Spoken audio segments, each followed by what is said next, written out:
Доброе утро! Телеканал Якутия-24 всех приветствует. Самая утренняя, самая ранняя, самая семейная и уютная программа «Утро Якутии». Вместе с вами встречаем наступивший день, 17 февраля. И еще и, кроме того всего, это и понедельник. Все говорят, что он день тяжелый. Мы это, конечно же, отрицаем, потому что понедельник – самый лучший день недели. Потому можно запланировать все предстоящие трудовые дни и достигать высот, которые вы сами перед собой ставите. А чтобы это получалось, каждое утро мы вам рассказываем о чем-то полезном, интересном и порой даже забавным и веселым, чтобы поднять вам настроение и настроить на рабочий лад. Сегодняшний день, конечно же, не исключение.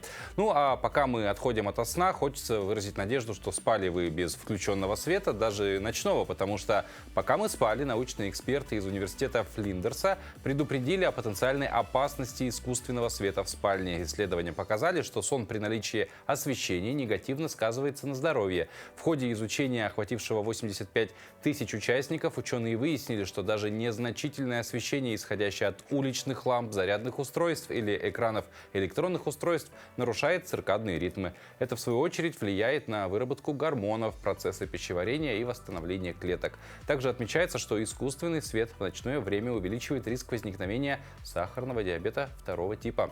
Специалисты подчеркнули, что во время сна люди должны обходиться без света. Это правило рекомендуется соблюдать как минимум в промежутке с 12 ночи до 6 часов утра. Есть еще одна новость, уже региональная. По утру, как говорится, накануне в республике прошли выборы поселенческого уровня в 7 муниципальных образованиях. Это Алданский, Вилюйский, Сунтарский, Кобейский и Оленёкский районы. Досрочно выбрали глав 6 наслегов и дополнительно 9 депутатов наследного совета. Как сообщили в Центре избиркоме, выборы состоялись в большинстве населенных пунктов. Победу одержали представители партии «Единая Россия». Вот такие вот новости. Ну а прямо сейчас уже поговорим о том, что прямо сейчас происходит. Это, конечно же, погода. Сегодня в центральных районах Якутии температура воздуха от минус 34 до минус 23. В заречной группе 35-23 градусов мороза, в южных 24-19 со знаком минус. В Вилюйской группе минус 38, минус 28, в Нижнеленских минус 29, минус 26, в западных минус 30, минус 24, в Колымо-Индигирской группе улусов 37-24 со знаком минус. В Янских 35-25 градусов мороза, на северо-западе минус 37, минус 28. В городе Якутске температура воздуха в 6 часов утра составила минус 25 градусов, атмосферное давление 765 миллиметров ртутного столба, ветер юго-западный 1 метр в секунду. Сегодня днем в столице республики облачно с прояснениями, температура воздуха днем ожидается в отметках минус 19, минус 21 градус. А далее поговорим о безопасности своих финансов и о новом законе, который, возможно, поможет хотя бы частично уберечь россиян от дистанционных мошенников. Это все через несколько минут, а пока наши коллеги из информационной службы расскажут о последних новостях.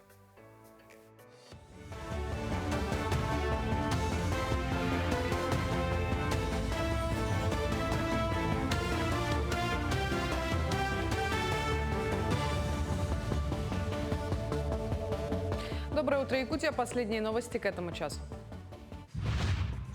Саммит БРИКС пройдет в Рио-де-Жанейро 6-7 июля. Президент Владимир Путин подчеркнул, что много государств проявляют интерес к развитию БРИКС, потому что все решения в организации принимаются консенсусом. Как отметил российский лидер, объединение не служит инструментом противодействия Западу, а работает во благо ее членов. В прошлом году к группе БРИКС присоединились Египет, Эфиопия, Иран и ОАЭ. Собственнику жилья грозит штраф до 4000 рублей, если он откажется ставить на учет по месту пребывания арендатора-мигранта. Об этом сообщили в Главном управлении по вопросам миграции. Постановка иностранца на учет – это обязанность собственника. Если собственник сдает в аренду жилое помещение, но отказывает в постановке на учет по месту пребывания, это является административным правонарушением и влечет за собой наложение штрафа на собственника в размере до 4000 рублей, уточнили в ведомстве. Крупные якутские предприятия взяли шефство над школьниками. Речь идет о реализации проекта «Фирменные классы», в рамках которого дети знакомятся с особенностями работы в организациях с привлечением самих специалистов предприятий в формате классных занятий. Инициатором проекта выступил Жатайский техникум. Первую группу учащихся собрали еще в прошлом году. Тогда опробовать себя в рабочей профессии вызвался 21 ученик Павловской средней школы. На сегодня количество желающих выросло до 176. Всего проект реализуется в 11 школах Якутска. Известно, что уже в марте дети пройдут полноценную практику на предприятиях. На базе соснового бора у них будет недельная погрузка именно в практическую направленность. Посещение организаций самих будет мастер-класс от профессионалов самих предприятий, будет обучение на наших лабораториях. У нас, получается, 3 основных предприятия заключили мы соглашение. Это АО «Жатайская судоверк», Ассоциация гостеприимства и Якутэнерго. Состоялось долгожданное открытие ледового парка «Северное сияние» в 202-м микрорайоне. Парк предлагает посетителям множество зимних забав. Здесь можно посмотреть на искусно сделанные снежные фигуры, покататься на снегоходах, тюбингах и бананах. На территории парка находится 200-метровая ледяная горка, самая длинная на Дальнем Востоке. Скульптуры изо льда и снега изготовили мастера не только из нашей республики, но и из Китая, Монголии, Хабаровского и Приморского краев в ходе конкурса «Бриллианты Якутии». По аттракционам получается, всякие разнообразные горки, предназначены для самых наших маленьких клиентов. Есть большая самая горка экстремальная. Также, кто боится экстремальных горок, есть средние горки. В общем, горок у нас около 10. Также можно покататься на зорбинге. Этот шар большой такой, внутрь заходишь, скатываешься. Можно покататься на тюбинге. Также можно покататься на снегоходах. Спасибо нашим коллегам. Мы продолжаем. Бичом современной жизни по-прежнему остаются дистанционные мошенники. Суммы, полученные путем обмана доверчивых граждан, исчисляются миллионами. При этом найти злоумышленников задача очень трудная. Схем также огромное множество, но общим для всех их являются коды безопасности. Поэтому напомним еще раз. Ни при каких условиях, никому, никогда нельзя называть коды безопасности, необходимые для подтверждения ваших действий в онлайн-банке, портале госуслуг или любых других цифровых сервисов. Исключение разве что могут составлять знакомые вам люди, да и то, которые в этот момент находятся рядом с вами.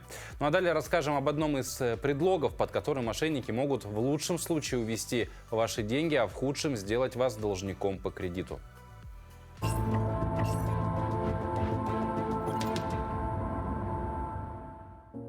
Вечером в пятницу 40-летнему сотруднику одного из учебных заведений Якутска позвонили якобы врачи и предложили пройти диспансеризацию. Мужчина согласился, а на утро проснулся должником. Сначала они спросили номер моего снился, а потом пришел код с госуслуги, и они сказали, что нужно его ввести для того, чтобы подтвердить электронную очередь. Я сказал, и все. Потом в назначенный день пришел к врачу, а там говорят, что я не записан. Я подумал, что произошла какая-то ошибка. Записался по новой, уже в регистратуре.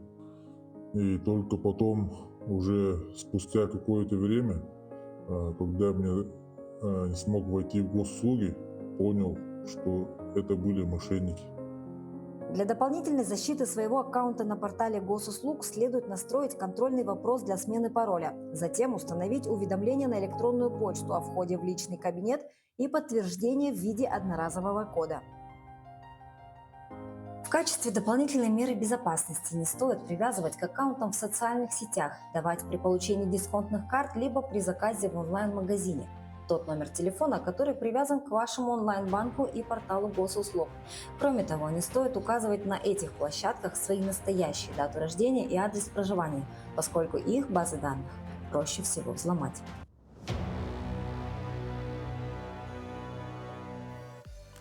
Согласитесь, быть должным деньги, которых вы даже не видели и ими не пользовались, это не очень радостная ситуация. Но, возможно, спасти от кредитов, которые злоумышленники оформляют на ваше имя, поможет новый закон. Президент России подписал его в феврале прошлого года, а говорится в нем о возможности гражданам устанавливать самозапрет на получение кредитов. В силу закон вступит уже с 1 марта этого года, и подробнее о законе, о том, можно ли самозапрет оформить уже сейчас, расскажет аналитик отдела координации электронных услуг Центра «Мои документы» Александра Филиппова. Александра, доброе утро. Доброе утро. Ну, самозапрет складываем 1+1, да, самозапрет, запрет на кредиты. Да, в том числе спасет ли от похожих ситуаций с мошенниками, когда они оформляют на имя человека кредит?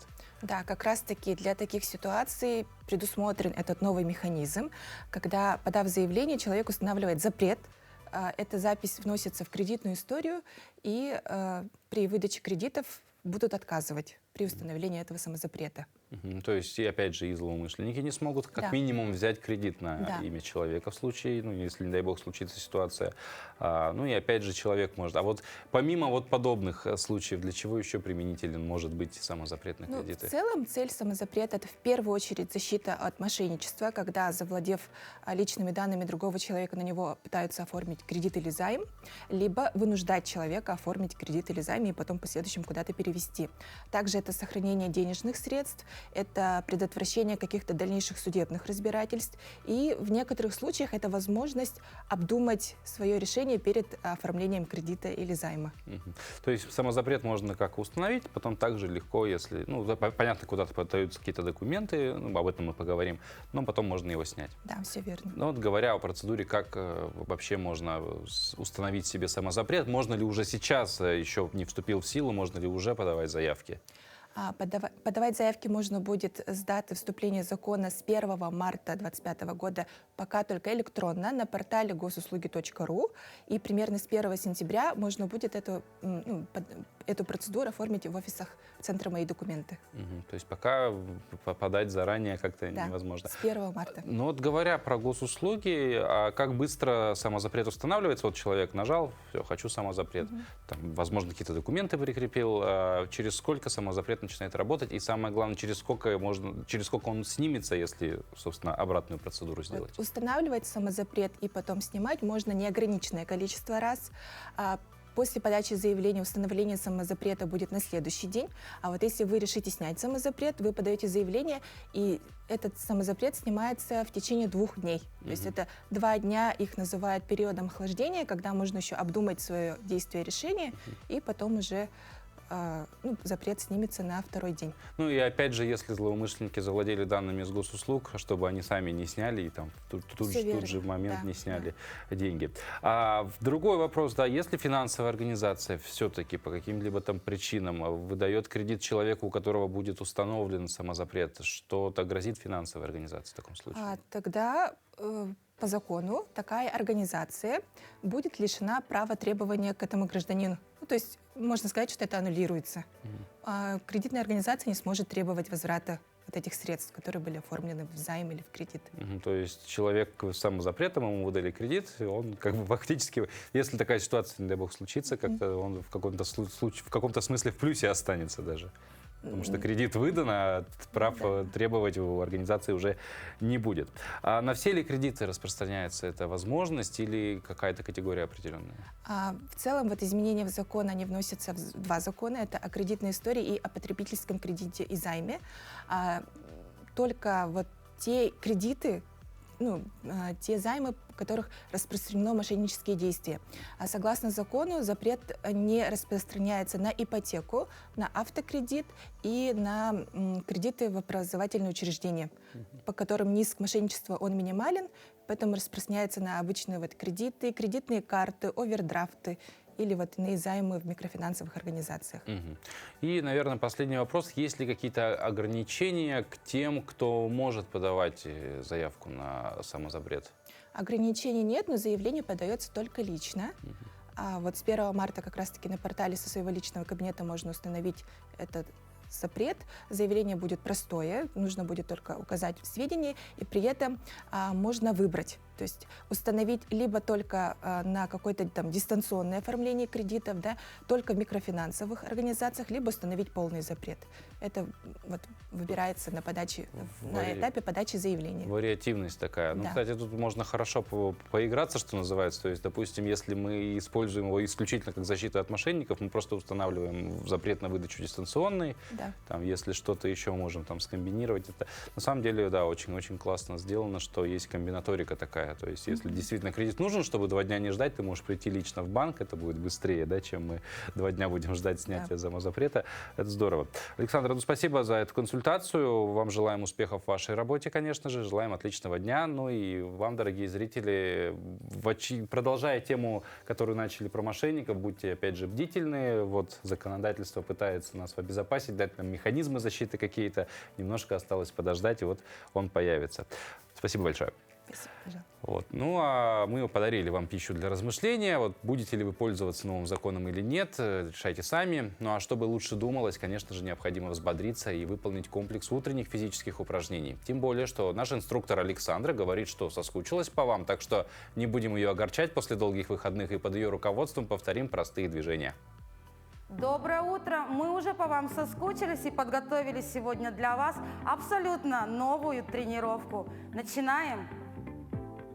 Поехали! Разогрев. Дышим, дышим. Еще. Продолжаем. Хороший темп. Удерживаем его на протяжении всей тренировки. Выдох. Выдох. Еще. 3, 2, 1. Стоп. И наклон. 1, 2, 3. Меняем. 1, 2, 3. Меняем. 1, 2, 3. Меняем. 1, 2, 3. Хорошо. Толчок бедра. 3, 2, 1. Еще. 3, 2, 1. Крайний. 3, 2, 1. Мельница. 2, 2, 2, 2, 2, 2, 2, 2, 1, 1, 1, 1, 1, 1. И снова 2, 2, 2, 2, 2, 2, 2, 2, 1, 1, 1, 1, 1, 1. И снова 2, 2, 2, 2, 2, 2, 2, 2, 1, 1, 1, 1, 1, 1, 1. Закончили, растем. Развернули носочки, уходим на полупальцы и приседаем. 1, 2, 3, 4, 5, 6, 7, 8, 9, 10, 1, 2, 3, 4, 5, 6, 7, 8, 9. Закончили. Собрали ножки. И переходим на коврик. Будем прорабатывать мышцы брюшного пресса. Через колено перекат. Уходим вниз, позвонок за позвонком. Отстраиваем бедро. Уводим руки за голову и на скручивание 20 раз. И 20, 19, 18, 17, 16, 15, 14, 13, 12, 11, 10, 9, 8, 7, 6, 5, 4, 3, 2, 1. Прижали бедра к животу. 3, 2, 1. Далее вытянули левую ногу, увели вниз, правую притягиваем к животику, плечевой пояс оторвали, протяжка. 3, 2, 1. Меняем ногу. 3, 2, 1. Хорошо, смена. 3, 2, 1. Меняем. 3, 2, 1. Согнули колени. Выросли.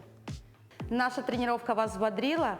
Мы ждем вас в следующий раз. А сегодня мы желаем отличного и продуктивного дня. А теперь пришло время восстановить наши силы и позавтракать. Рецепты блюд, которые можно приготовить к утренней трапезе, у нас обычно в другой день. Сегодня просто советы. Казалось бы, все возможные рекомендации по еде мы знаем, но не стоит забывать о региональных особенностях. И как раз на днях в Якутске обсуждали пищевую культуру холода. Дискуссию организовала этнографическая этношкола, и подробнее об этой дискуссии расскажем далее. Масштабная встреча представителей науки, туризма и бизнеса состоялась в культурном центре дома Арчи. Этнографическая зимняя школа уже не первый год объединяет силы во благо развития этнокультурного, гастрономического туризма республики. В этом году она посвящена пищевой культуре холода. Для формирования традиционной кухни огромное влияние оказывает наше традиционное хозяйство. И наше традиционное хозяйство представлено скотоводством, да, в частности, разведением лошадей и коров. И таким образом это предопределило наш рацион питания, да, молочную и мясную пищу. Также в рационе народа Саха ученые отмечают сезонность, преобладание мясной продукции в зимнее время и молочной в летнее. В отличие от наших других тюркских народов, да, мы используем еще и получается заморозку, да, в свежезамороженном виде употребляем мясные продукты и в том числе и молочные, да, и это является нашей так называемой этномаркером, этнической идентичностью, что выделяет нас, якутов, от других. Доктор исторических наук, этнограф Екатерина Романова рассказала о значимости традиций пищевой культуры народа Саха и о сакральности его пищевых ритуалов. Все молочные продукты связаны с началом, созидательным началом будущего. Стоит на сехе по всем правилам отпить кумыс из чорана.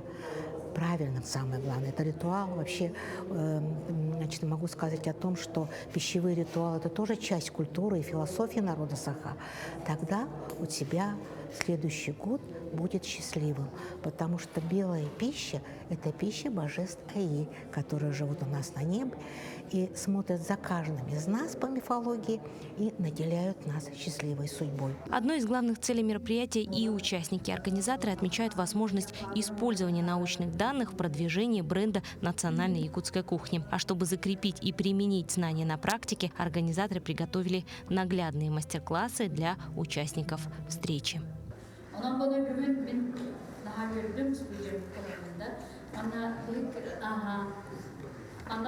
Пищевая культура народа Саха, по словам спикеров, уникальна. И чтобы эту уникальность подчеркнуть, было предложено множество интересных решений. От создания легенд на этикетках брендовой якутской продукции до актуализации зимних и летних фестивалей. Надежда Кузнецова, Аэлита Махно, Якутск. Понятно, что традиционная кулинария берет свое начало из давних времен, когда климатические и географические условия диктовали свои правила, а в современном же мире с доступностью продуктов все проще, поэтому совет, который вы слышали неоднократно, ешьте больше овощей. Они являются источником большинства необходимых микроэлементов.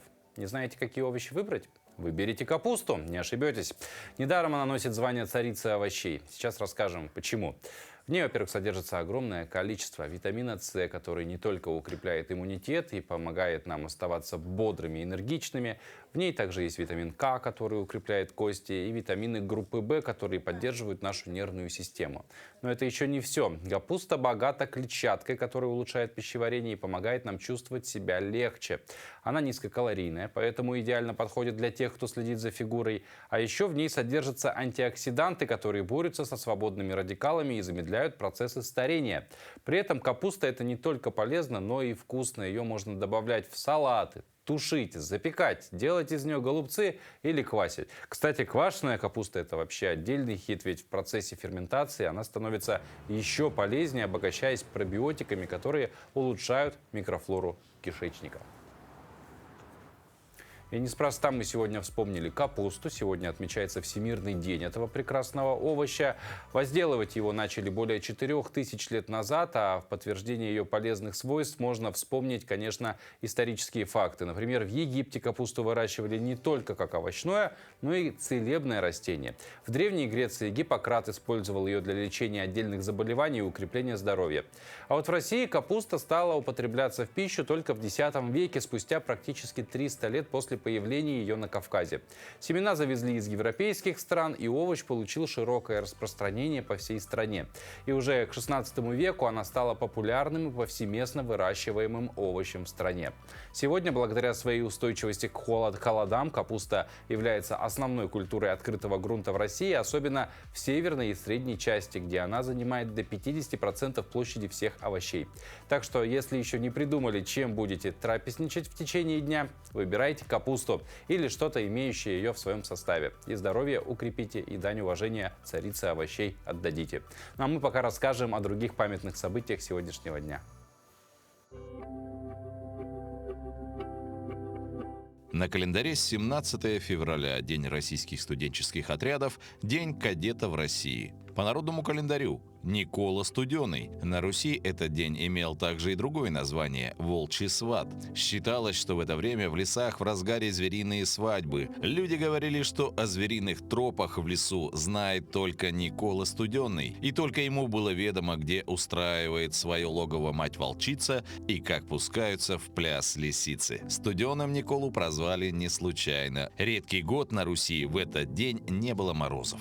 Этот день в истории. 1600 год. В Риме сожжен Джордано Бруно. В 1852 году Эрмитаж открыли для публики. В 1880 году произошло 5-е неудачное покушение на Александра II. В этот день родились в 1867 году Петр Шмидт, русский морской офицер, революционер. В 1906 году Агния Барто, русская писательница, автор стихотворений для детей. В 1907 году родился Евгений Абалаков, советский скульптор и известный альпинист. В 1924 году родился Геворг Вартанян, советский и армянский разведчик, герой Советского Союза. В 1947 году родился Вячеслав Малежик, советский и российский эстрадный певец, поэт, композитор, заслуженный артист России.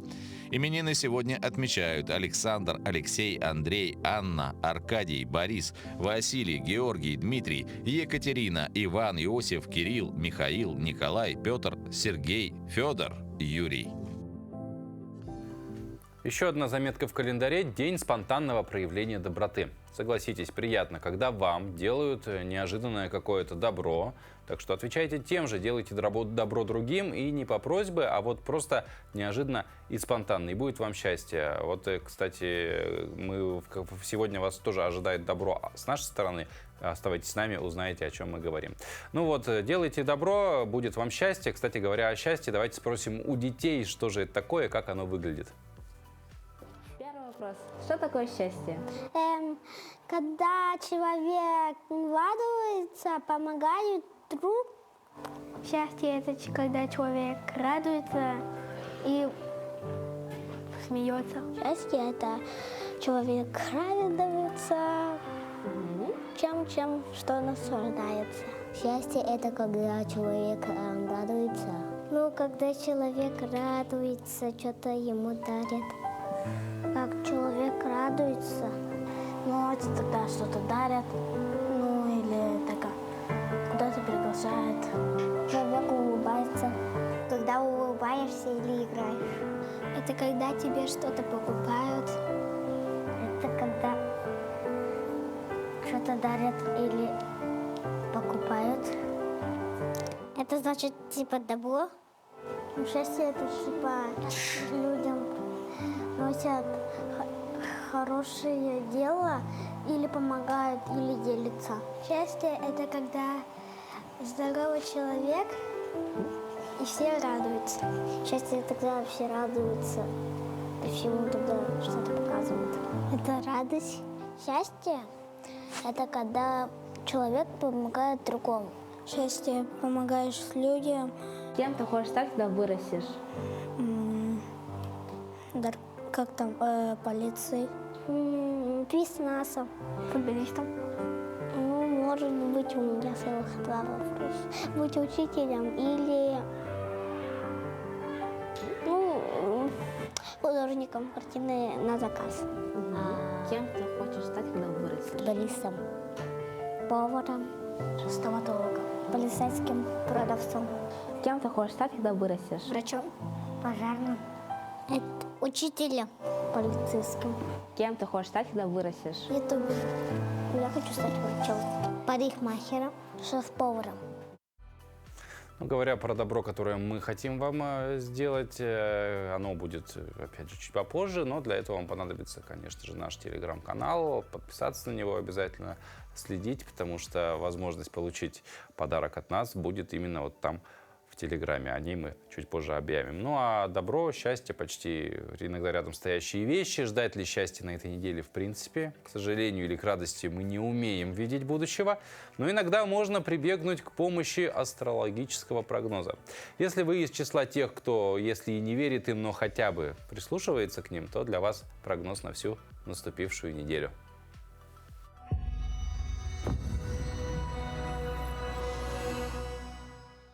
Овен. Овнам предстоит неделя любви. Ваша влюбчивость, очарование и желание наслаждаться жизнью достигнут верхней отметки. На предстоящей неделе вы можете встретить свою любовь, удачно познакомиться или завязать новые романтические отношения. Возможны также излишества в этой сфере, краткосрочные связи или завышенные ожидания от вашего избранника. Телец. Тельцам предстоит очень гармоничная неделя. Ваша предприимчивость и нюх на прибыль приведут вас к удачным договоренностям и выгодным сделкам. Хорошо будет посвятить неделю именно таким делам.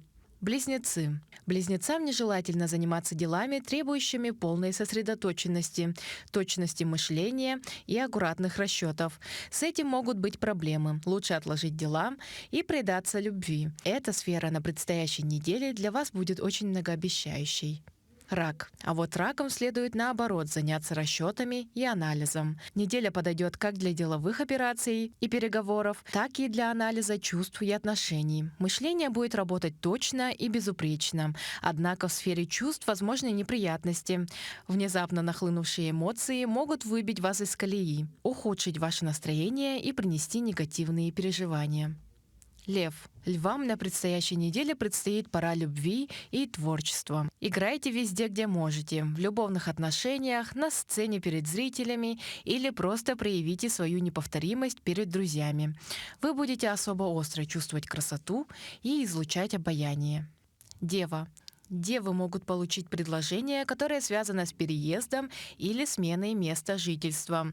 Возможно, это будет связано с карьерным ростом или личными обстоятельствами. Подумайте, чего вы именно хотите, прежде чем принимать решение. В любом случае, перемены будут к лучшему, если вы готовы к ним. В отношениях с близкими людьми могут возникнуть вопросы, требующие вашей открытости. Если вы давно что-то откладывали, настало время действовать. Доверьтесь своему внутреннему голосу. Он подскажет верное направление. Весы. Весам предстоит напряженная неделя. Главным образом виноваты будут конфликты в отношениях. Ваши чувства могут быть не поняты, и вам будет сложно найти общий язык с окружающими. А привычное чувство такта будет как будто ускользать от вас. Постарайтесь не принимать это близко к сердцу. Скоро все наладится. Скорпион. Скорпионам предстоит исключительно позитивная неделя.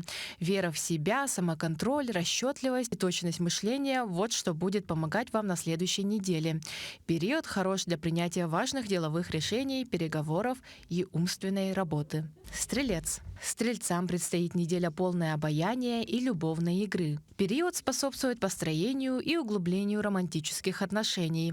Вас посетит особое восприятие красоты. При этом ваше мышление будет неточным, и вы можете совершать ошибки, неверно выражаться, вводить в заблуждение окружающих и самого себя. Лучше довериться своим эмоциям. Козерог. Козерогам предстоит период, идеальный для планирования и постановки целей. Вы мыслите четко, ясно и оптимистично. При этом личная жизнь и сфера любовных отношений могут принести неприятные переживания. Вам лучше сосредоточиться на работе. Водолей. Водолеям предстоит неделя, когда легкий флирт и новые знакомства могут значительно поднять настроение, привнести вдохновение и новые положительные эмоции. Возможно и начало серьезных отношений. Постарайтесь не пропустить свою любовь, она может встретиться на предстоящей неделе. Рыбы. Рыбам предстоит неделя, когда вдумчивость и ясность мышления будут соседствовать с верой в свои силы, терпением и снисходительностью к окружающим. Вам хорошо будет поразмыслить о своей жизни. Именно сейчас вы можете увидеть ее особенно глубоко и, возможно, под новым углом. Такие осознания будут полезны и помогут вам наметить дальнейший жизненный путь.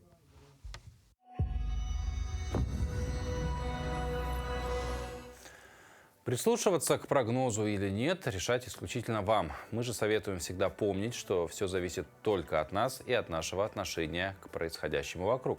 По статистике, кстати, в прошлом году только 42% россиян верили астрологическим прогнозам. В 2008 году, к примеру, этот показатель был больше – 52%.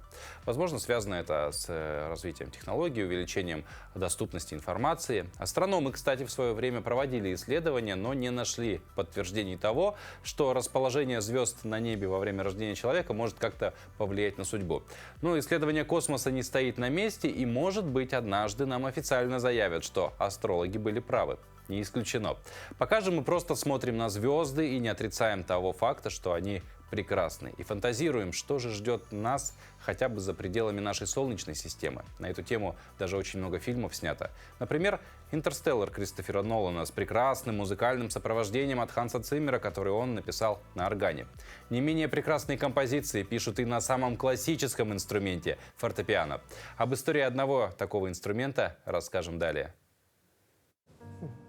Данное фортепиано было приобретено нашими родителями, это мамой Проской Павловной, народной артисткой Республики Саха-Якутия, и отцом Савой Алексеевичем, заслуженным работником Республики Саха-Якутия, в середине, даже в начале 80-х годов, когда мы учились с сестренкой, с Эталиной Савичной, в Якутском музыкальном колледже.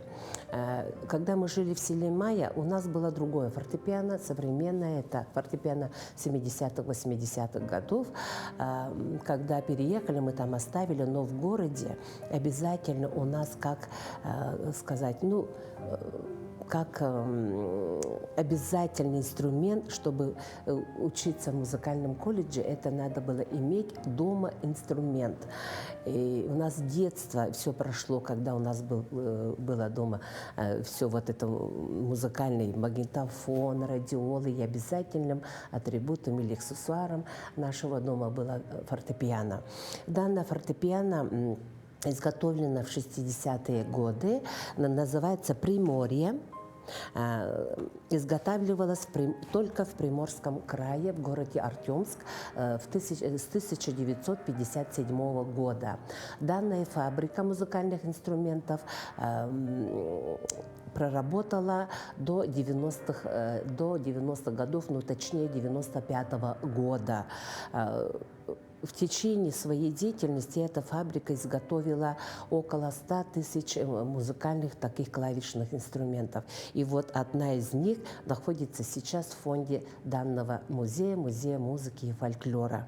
Мы с особой радостью и с любовью к музыке подарили наш инструмент музею, чтобы как бы, ну, чтобы обогатить фонд и чтобы люди приходили и посмотрели. До сих пор звук очень хороший, клавиши сделаны из настоящей кости, поэтому они желтеют. А те, которые сделали вот современно 80-х годов, 90-х годов, да, они белые, такие белыми остаются. То, что, еще что рассказать. Мы купили данный инструмент у пожилой пары, которая навсегда уезжала с Якутии. Они с глазами, прямо слезами на глазах провожали свой инструмент. С 5-го этажа мы спускали очень тяжелый этот инструмент, до 1-го этажа прямо как человека провожали. И они очень были рады, что их вот это сокровище, да, попало в надежные руки. Мы так и прямо напутственные слова не сказали, поэтому мы очень берегли. Мне кажется, очень в хорошем состоянии это фортепиано, да, до сих пор звук очень хороший. И вот здесь мы выставили копию рукописи Германа Камракова, последняя его песня «Ты кёльга идanga», которую он подарил моей сестренке Айталине Савичне Афанасьевой Адамовой. Ну, тут мы как бы в дополнение этого инструмента, память о нашей матери, мы выставили некоторые вещи нашей мамы, чтобы все как-то и сделали надпись, немножко истории изготовления данного инструмента и написали «С любовью к музыке и от всей души дарим Музей музыки и фольклора». И вы услышите сейчас, как до сих пор без настройки столько лет звучит это фортепиано.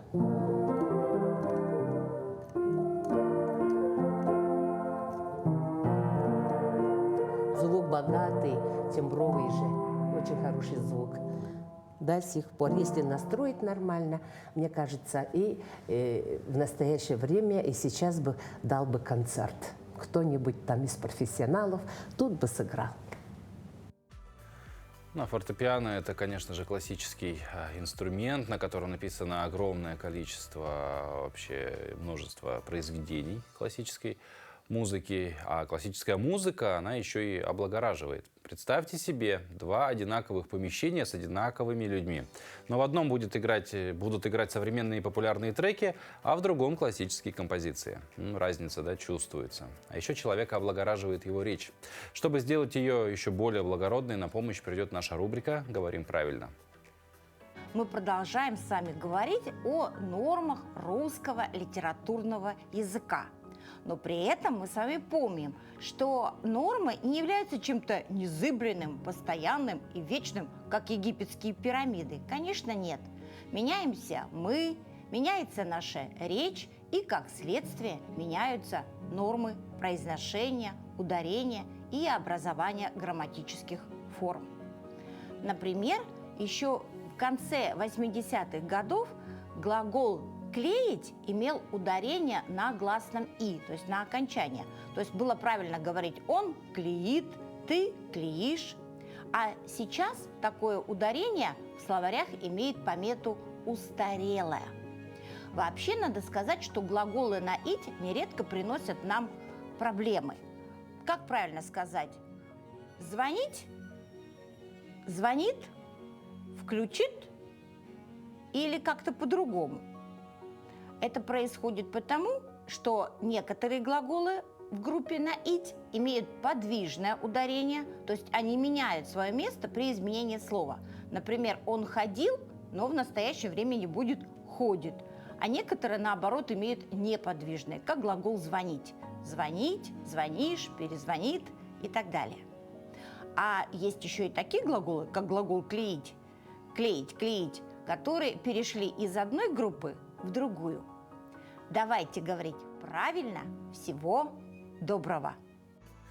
Вот всегда что-то познавательное в нашей программе можно найти. И это еще не конец. Через несколько минут в нашей студии поговорим с гостем о якутском меде. И кроме того, мы вам напоминаем, что сегодня кого-то из вас ожидает подарок. Подробнее о нем также будет позже. А вот возвращаясь к меду, он, кстати, признан одним из лучших в мире. Наш якутский. Вот верите, нет? Если не верите, дождитесь. Через пару минут в гость-студии будет. Подробнее все об этом узнаем. А сейчас наши коллеги из информационной службы вновь расскажут о последней сводке новостей.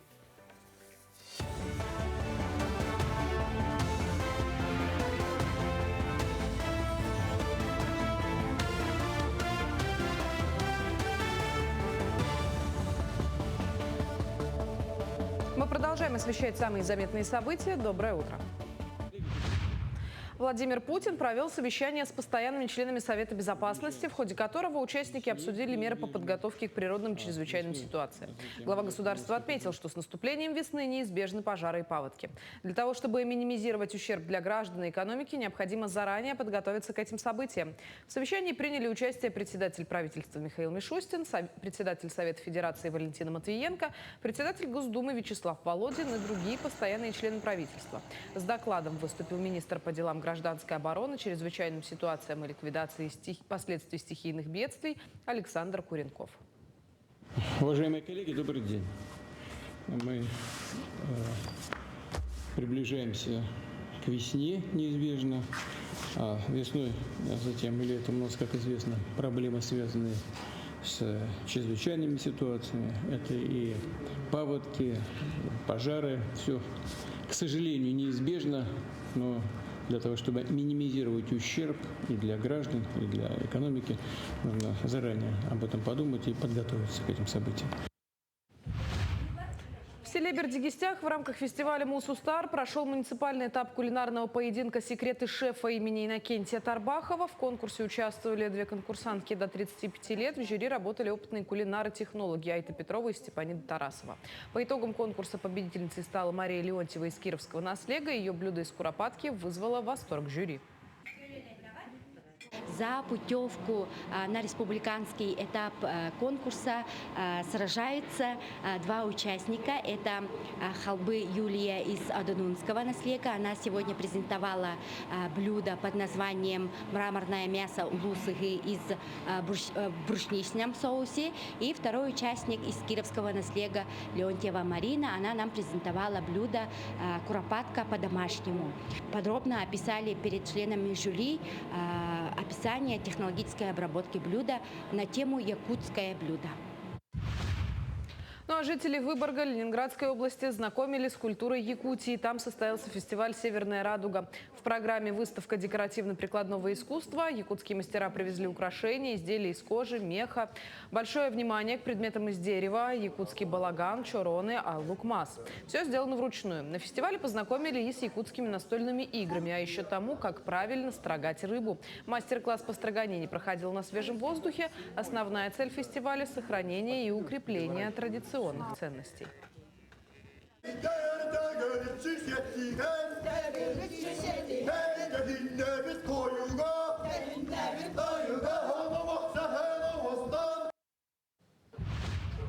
Ощутить бархатистую нежность подснежника и погрузиться в умиротворение ночной тайги, глядя на изображения, смогли гости картины галереи Мирного на дебютной выставке фотохудожника Владимира Шаботина и художницы Анастасии Бледных. Тандем двух видов искусства создал атмосферную и уютную экспозицию, полную любви к родному краю. На этом пока все. Мы продолжаем следить за развитием событий. Далее смотрите «Утро Якутии». Оставайтесь с нами.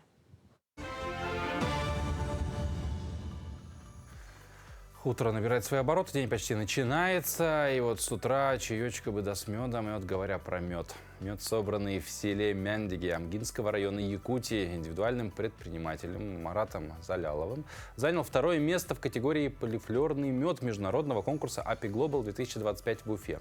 В самой конкурентной номинации боролись за призовые места больше 100 участников. Якутский мед из Амги признан одним из лучших на международном конкурсе в Башкирии. И сегодня у нас в студии настоящая звезда пчеловодства Марат Залялов. Марат, доброе утро.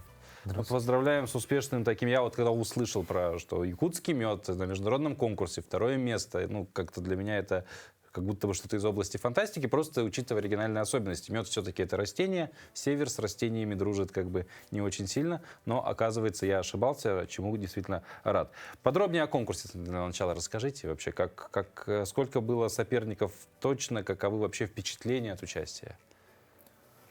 Конкурс проводился в рамках Международного конгресса пчеловодов. Это съезд, куда приезжают самые такие популярные блогеры, различные пчеловоды, у которых очень много пчелосемей и продавцы оборудования, научное сообщество. Это, наверное, более 10 тысяч человек. И в рамках этого съезда проводился конкурс меда.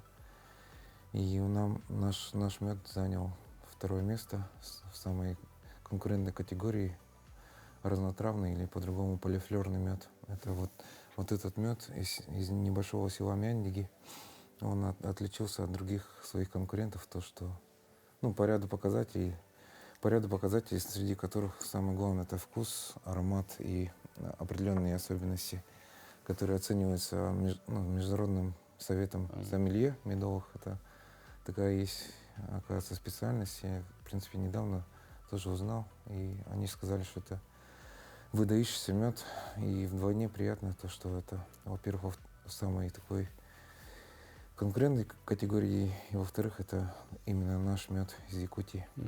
Мне кажется, все-таки стоит сказать, а кто первое место занял, на кого сейчас нужно равняться, чтобы в следующий раз уже быть на первом месте? Там, на самом деле, уже такая достаточно серьезная борьба.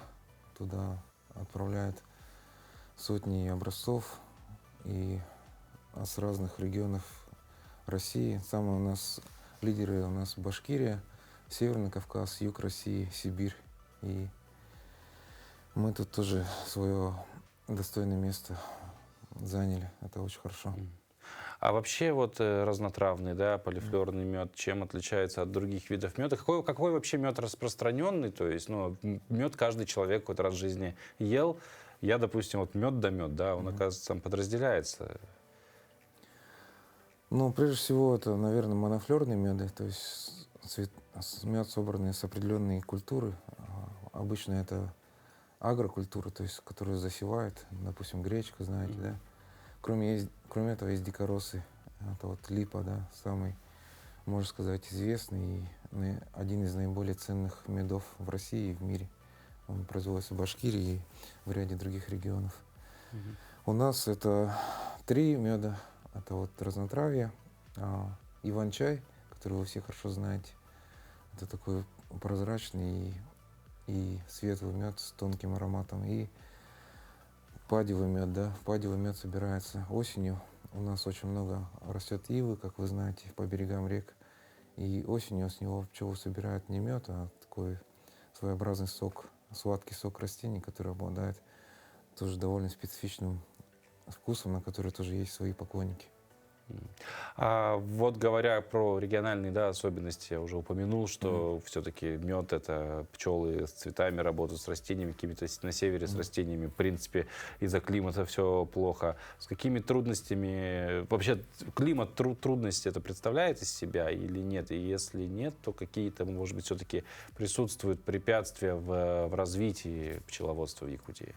На самом деле у нас климат, с одной стороны, он сильно ограничивает. Во-первых, это своими сроками. Лето очень короткое, буквально 2-2,5 месяца, когда пчелы могут работать. Но с другой стороны, он тоже дает свои преимущества и особенности, которые делают наш мед уникальным.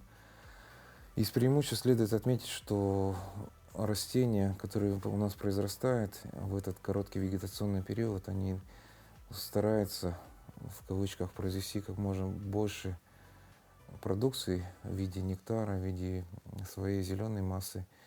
И в частности, нектар, он содержит гораздо больше целебных веществ и питательных веществ, что дает пчелам возможность собрать мед такой терпкий, концентрированный и обладающий, во-первых, экологической чистотой, так как у нас нет таких вот производств промышленных, у нас там мало развит химическая промышленность, там мало дорог, и у нас есть возможность ставить свои улья в такой вот чистоте у углов наших пойменных трав, и это делает вот мед наш уникальным.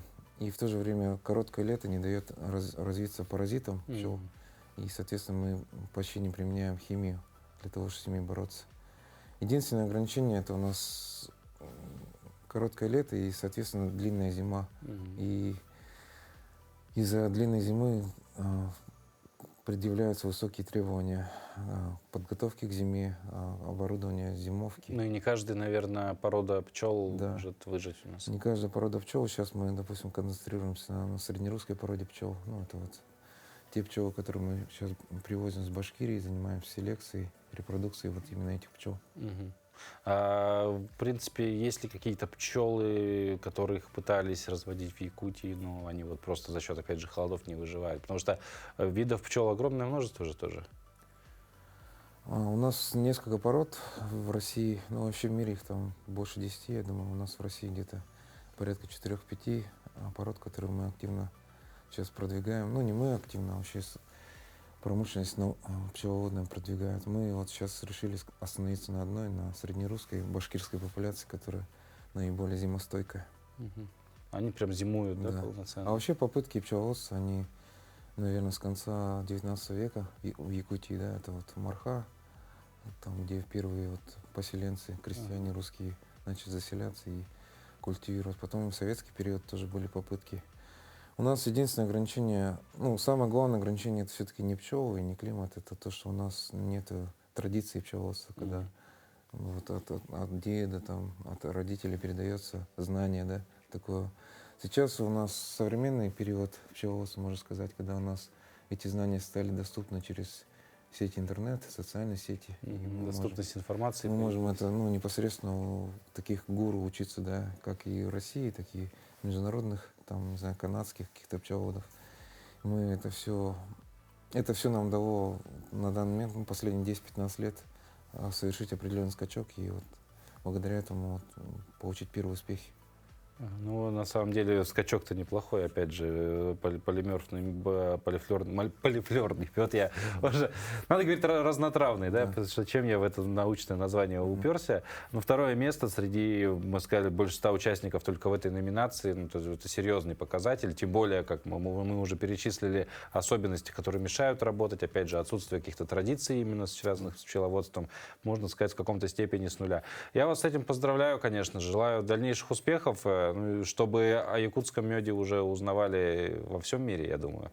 Пора бы и в такую цель метиться. Ну и, конечно же, хорошего вам дня. Спасибо за эту беседу. Еще раз поздравляем с победой.